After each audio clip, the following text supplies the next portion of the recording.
Buenos días, desde Santiago de Compostela. Hablo con envidia, os veo ahí en Buenos Aires en mangas de camisa, y aquí estamos pasando algún frío, sobre todo en el noroeste peninsular. Pero en fin, pienso que entrando en estos temas apasionantes y que se prestan al debate que nos traen hoy aquí, nos vamos a ir calentando.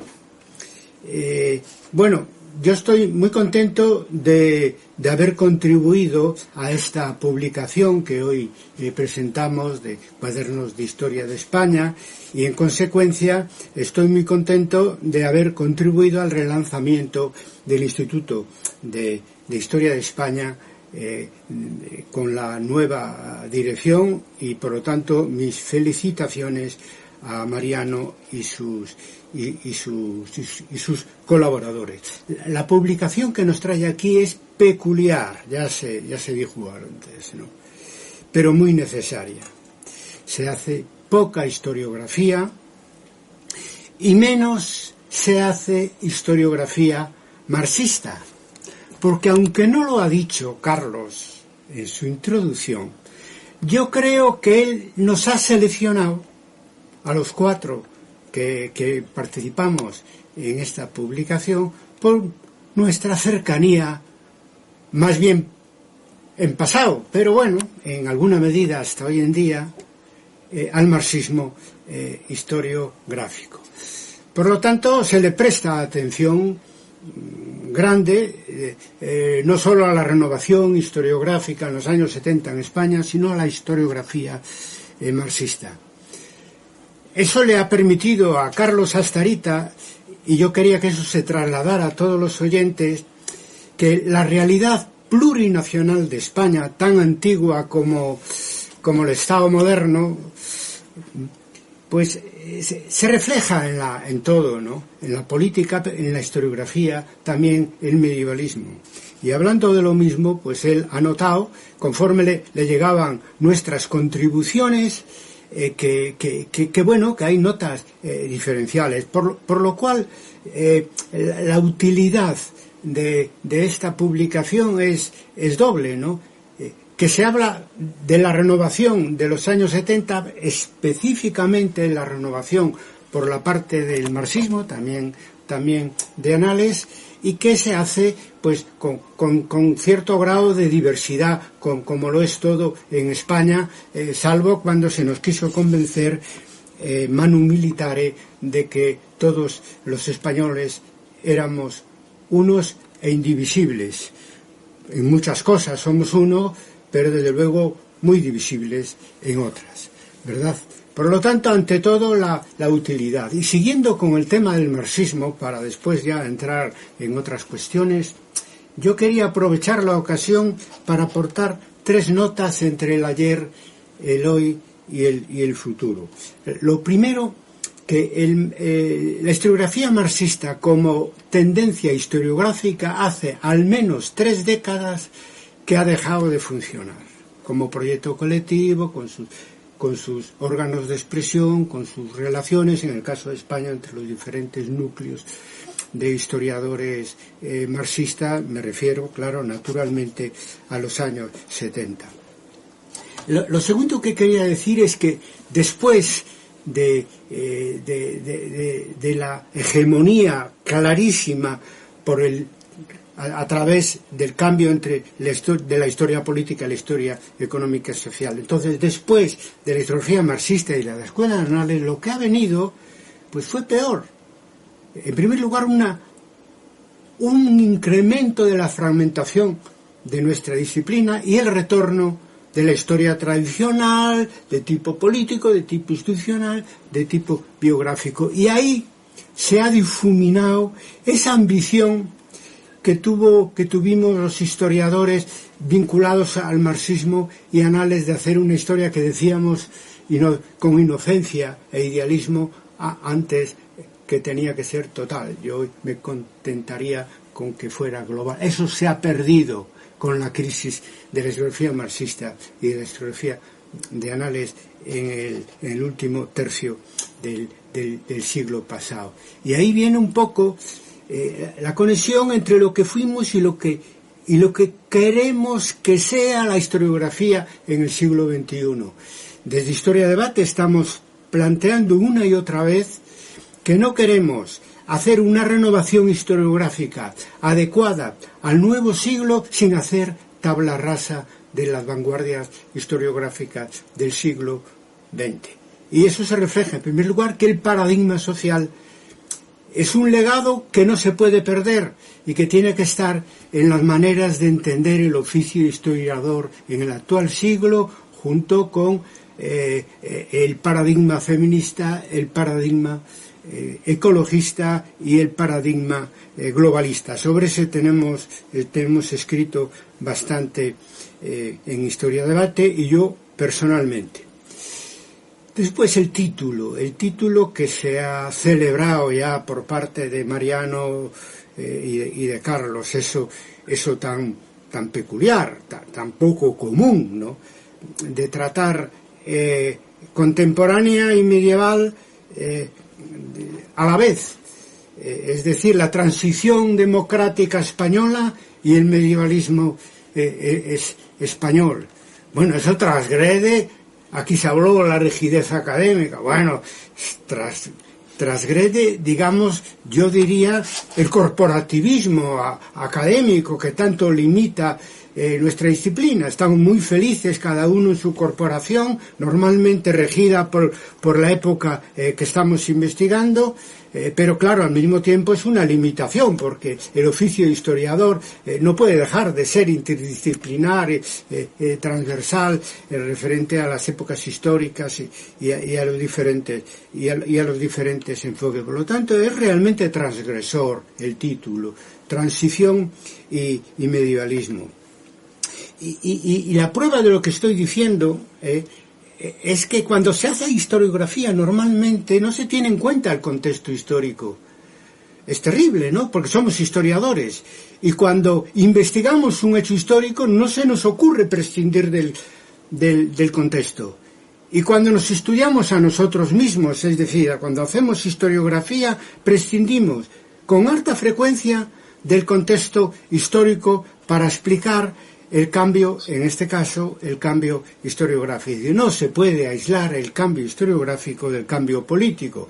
El tema que habéis elegido es ideal para entender eso. No se puede aislar la renovación de tendencias historiográficas en el ámbito de los historiadores en España de la transición de la dictadura a la democracia. En sí mismo ya el propio título del dossier pues es toda una llamada de atención que debemos tener en cuenta. Yo en mi contribución creo que además el cambio de tendencias en la historiografía española, es decir, del positivismo al marxismo y anales por simplificar, se dio antes que el cambio político de la dictadura a la democracia en España, el cambio de régimen político. Y eso se explica porque, naturalmente, los que aquí estamos, pues éramos en los 70 pues estudiantes, puede que algunos jóvenes profesores de aquello que llamábamos los PNN.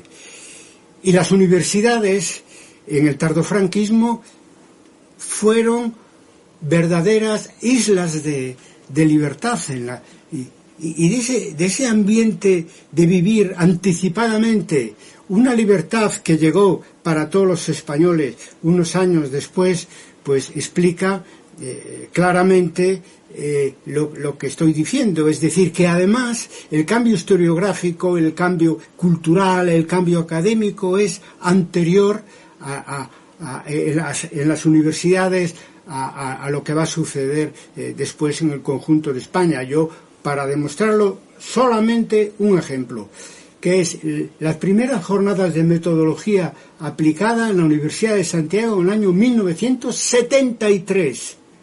Es decir, 4 años antes de lo que generalmente consideramos el inicio de la transición española, con la legalización del Partido Comunista de España y la convocatoria de las primeras elecciones democráticas. En el encuentro en Santiago de Compostela en el año 73 ya estaban representadas la historiografía marxista y la historiografía anales de una manera plena, con trabajos propios por parte de los representantes en aquel momento de esas nuevas formas de entender la escritura de la historia, principalmente por el lado del marxismo, por el lado de Anales y por no pocos historiadores tradicionales, incluso diría más, historiadores del régimen, que aquella parte del régimen aperturista que ya se empezaba a manifestar en el año 73 y que se esforzaba en adaptarse a las nuevas tendencias que venían de Europa, marxismo y Anales.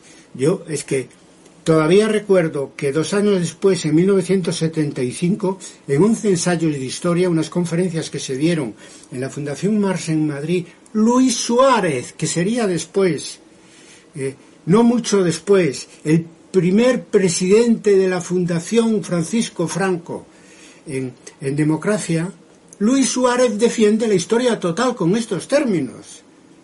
Es sorprendente ver cómo ya antes del cambio político la historia económica social impulsada por análisis del marxismo, pues se hizo hegemónica con anticipación merecida, porque la universidad, como todos sabemos, jugó un papel muy importante en la lucha contra la dictadura y el cambio hacia un régimen democrático en España. En fin, yo creo que en el dossier, no solo en el título, sino que en los textos se avanza en esa dirección.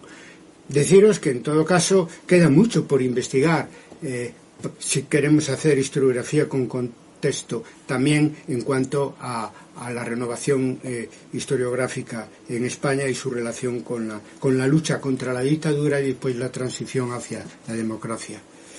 Porque la historiografía, lo decía al principio, pues se hace poco todavía, ¿no? Pero la historiografía con contexto se hace menos. Como recordó en la intervención anterior Carlos Astarita, nos animó a cada uno de nosotros a que adoptáramos un enfoque personal, a que hiciéramos algo de autobiografías al redactar nuestras aportaciones al dossier. Bueno, hicimos un esfuerzo, pero yo diría que eso es lo más difícil y también lo más necesario. Hacer autobiografía es difícil porque primero nos falta hábito, es decir, sentimos cierta incomodidad, cierto pudor, el tener que hablar en primera persona. Normalmente la escritura académica se hace en tercera persona, entonces hablar en primera persona realmente nos cuesta. Y segundo, porque el positivismo tiene la mano muy larga y influye en nosotros, a veces incluso inconscientemente. Han querido convencernos los positivistas, algunos lo hacen hoy todavía, de que el historiador es un simple notario.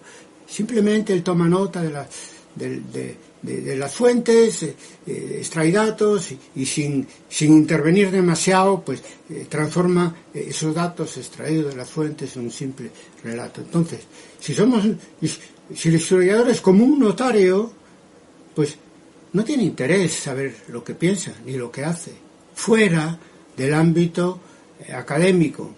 Interesa lo que hace, pues, como investigador de la historia y, si acaso, como profesor de historia, pero no más. Eso, naturalmente, es un grave error epistemológico. Podéis estar seguro de ello. Por lo tanto, yo decía que hacer historia es lo más difícil, pero también lo más necesario, porque si estamos de acuerdo, y creo que lo estamos, de un lado al otro del continente, de un lado a otro del tema que nos trae aquí, pues unos publicamos ahí, otros sois futuros lectores, podemos estar de acuerdo que hay que contextualizar lo que se llamaba antes historia de la historiografía, eso no cabe duda. Pero la cuestión es que ese contexto influye en la escritura de la historia a través de los historiadores. No podemos evitar hacer historia de los propios historiadores. Y siendo nosotros de profesión historiador, tenemos que dar el primer paso y aportar, digamos, nuestro criterio sobre nuestra propia historia, porque además se nutre de nuestras ideas y en fin, y de nuestro sentir. Entonces, si queremos estudiar el contexto de la evolución historiográfica, tenemos que hacerlo, tener en cuenta que ese contexto exige el estudio de los propios historiadores y que eso debía convertirse en una obligación moral para nosotros mismos. Porque el conocimiento del autor, digamos, es lo que permite comprender mejor y valorar mejor la propia obra de uno para lectores actuales y para lectores futuros, ¿no? Por lo tanto, en fin, cómodamente se puede decir, otros nos leerán y juzgarán, ¿no? Pero yo creo que la primera contribución es el historiador mismo, porque, por ejemplo, cuando analizamos un hecho histórico del que existen protagonistas vivos, pues recomendamos hacer historia oral para que la primera fuente que se tenga en cuenta es el relato de los propios protagonistas, que además dominan todos los datos porque lo han vivido, y el historiador tiene que andar con una hormiga después buscando, etcétera. Y se facilitaría mucho el trabajo que cuando estudiamos hechos que tiene todavía protagonistas vivos, empezar por los propios protagonistas vivos. Bueno, pues esto sería o debería ser aplicable a nosotros mismos. En consecuencia, deciros que ya antes que, en fin, unos años antes, una década antes de recibir la invitación de Carlos para este dossier, donde el tema de la egohistoria está presente, nosotros en el cuarto Congreso Internacional de Historia de Debate en el año 2010 hubo una mesa redonda con este título, El historiador de sí mismo. Era, digamos, una manera de ser coherentes con la nueva definición de la historia como ciencia que hicimos desde el manifiesto del año 2001, que la historia es una ciencia con sujeto cognoscente. Para lo cual, si estáis de acuerdo conmigo en que es importante la egohistoria para la historiografía futura y presente, y para lo cual tenemos precedentes ilustres. Lo primero que se me ocurrió cuando preparaba el esquema para esta intervención es don Claudio, que nos ha dejado, se ha publicado en el año 1975 Mi Testamento Histórico Político.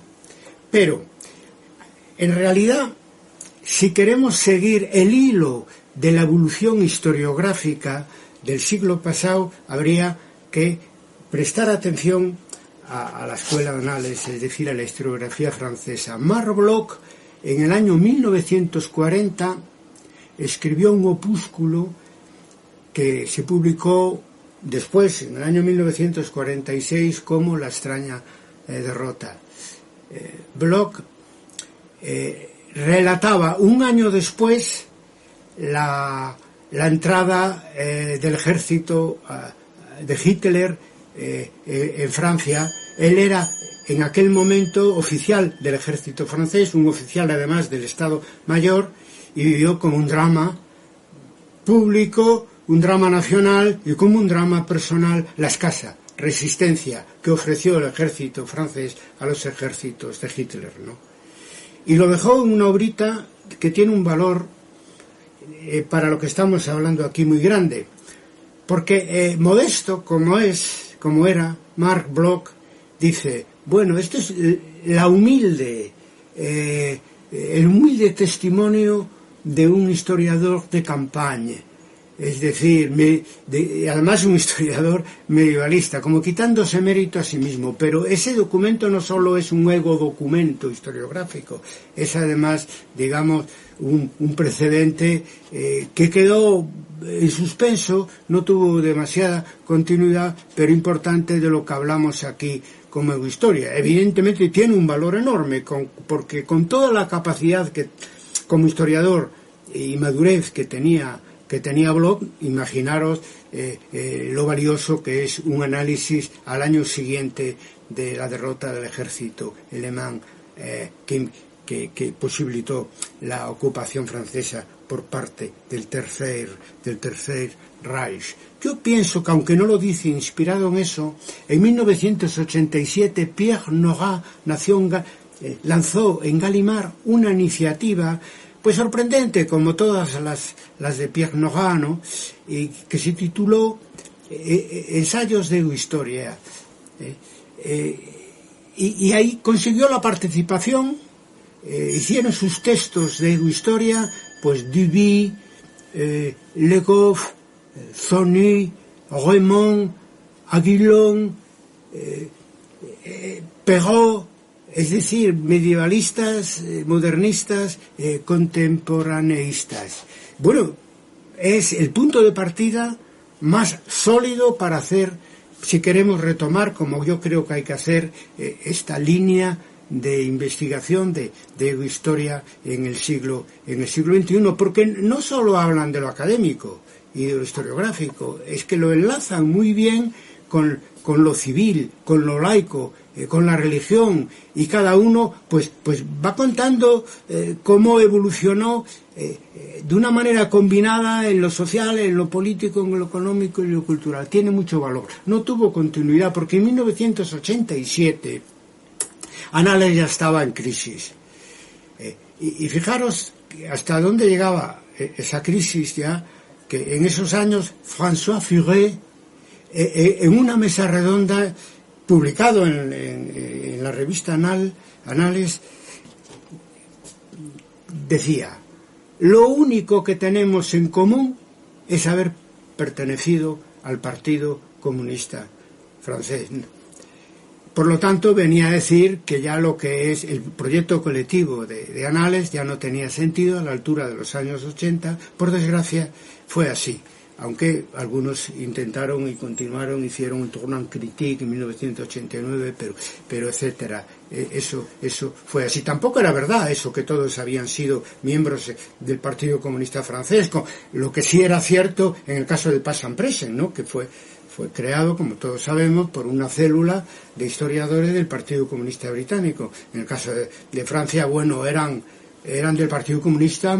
Emmanuel Leroy-Ladurie, era el propio François Furet, pero Le Goff era socialista y simpatizante del trotskismo, ¿no? Etcétera. Es decir, que había bastante más pluralidad. Él utilizó, y eso fue como una boutade para decir que ya la escuela de Annales había acabado, pero también era significativo porque hace referencia pues a una generación, no como la generación del 68 que podemos representar los que participamos en este dossier, sino la generación de la época de la resistencia y de la guerra de Argelia y todo eso en Francia. Por lo tanto, eso no fue adelante, pero como todo, los historiadores siempre, aunque no queramos, nos movemos en la larga duración, puede ser hoy en día importante. Y el hecho que hacer historia va con nuestro tiempo lo demuestra que en Estados Unidos, entre historiadores conocidos y probablemente algunos no tan conocidos, pero claro, reluce más los casos conocidos, pues están dejando sus escritos de que allí le llaman de autobiografía de historiadores.